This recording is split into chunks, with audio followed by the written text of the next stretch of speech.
with the Trowbridge Law Group, and this is my TLG Tuesday Facebook post. And this is going to be part one of a two-part Facebook post. We'll do this Tuesday and next Tuesday, where I'm going to do a very brief book review for you. A book that I read in actually 1995 that is now very popular again, and you'll see the reason why in a minute. At Trowbridge Law Group, we're a law firm that concentrates on doing syndication law, Regulation D, offerings for private placements. If you're going to raise some money from other people to do some sort of a business venture, it's more than likely you're going to enter into the world of securities. And that's what we do. We do the paperwork to help you raise money and keep you out of trouble and keep it legal. So let's see what I want to tell you about this book today. So there's the slide with the name. If you're watching this, the book is called Free Agent Nation, The Future of Working for Yourself. And the author is Daniel Pink. And I'm going to show you a copy of the book. Free Agent Nation, The Future of Working for Yourself. Now, as I said, this book came out in 1995, and it was an interesting book for me at that time, because at that time, I was leaving the syndication business myself and going to law school and planning to come out of law school and being an attorney, specializing in securities law, working by myself. Up until that point, I had always worked in a company, in a group. It was always my company, but there were always a lot of people around me. And that was one thing that I had going for me. And now I'm going to go into solo, if you would, solo practice. And so I grabbed this book on Free Agent Nation, and one of the themes that this book talked to me about was the change in the workplace based on the change in loyalty. As you can see, this is a relatively thick book, and it's talking all about people who were leaving the corporate life and going out and being independent contractors, consultants. Companies were downsizing, people were going on their own, and it was it's a different life working on your own rather than being a company. And the issue here was loyalty.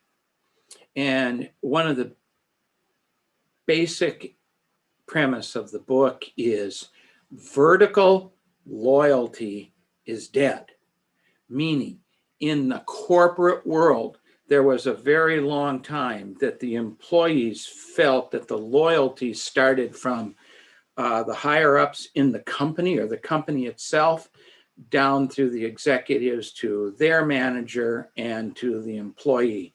And that's where the loyalty was. And that was changing.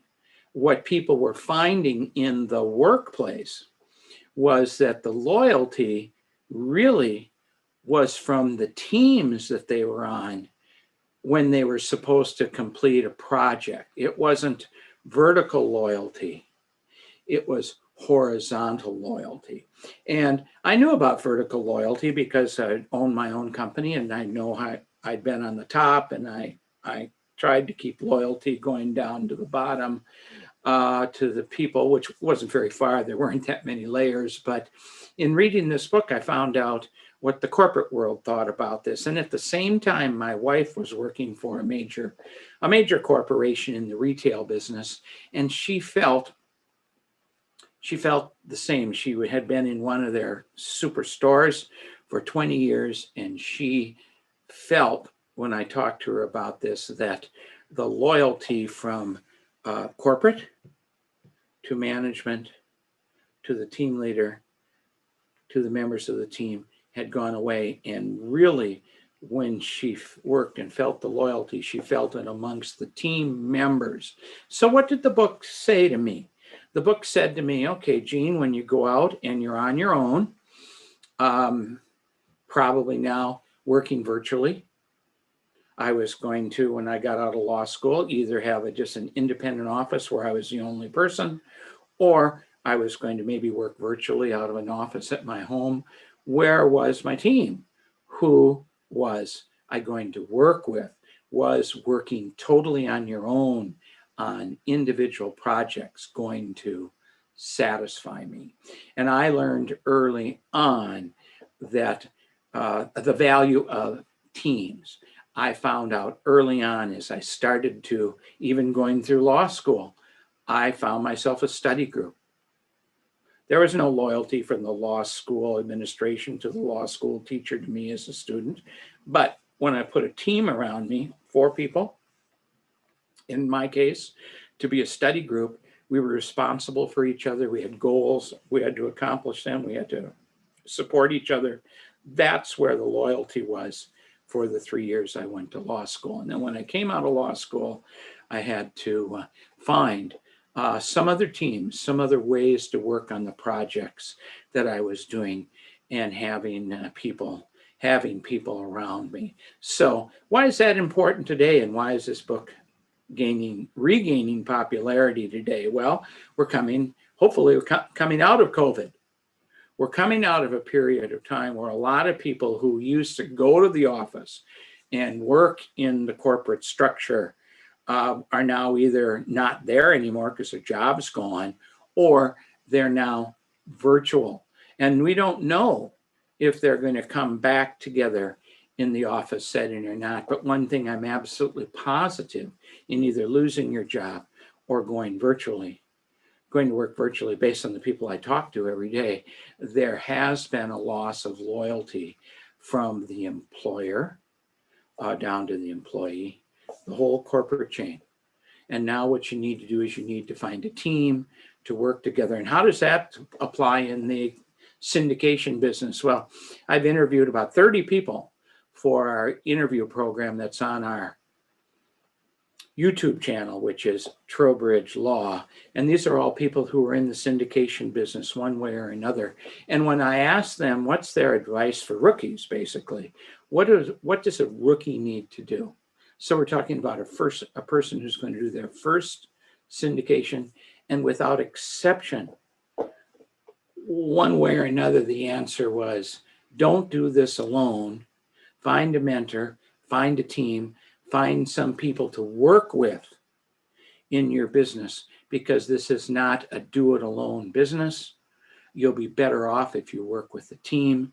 Find a team that has members that add to what you can do, and develop that loyalty in the team and go forward and build your business. So that's a big message out of Free Agent Nation. And next Tuesday, I'm going to do another message, which maybe isn't quite as heavy as this, but a different message that I learned specifically from the book when I read it. And I've been following that for 27 years. Okay. So once again, this has been Gene Trowbridge at the Trowbridge Law Group doing our Tuesday Facebook post, which airs every Tuesday at 10 o'clock Pacific Standard Time. And I'll see you the next time. Thank you.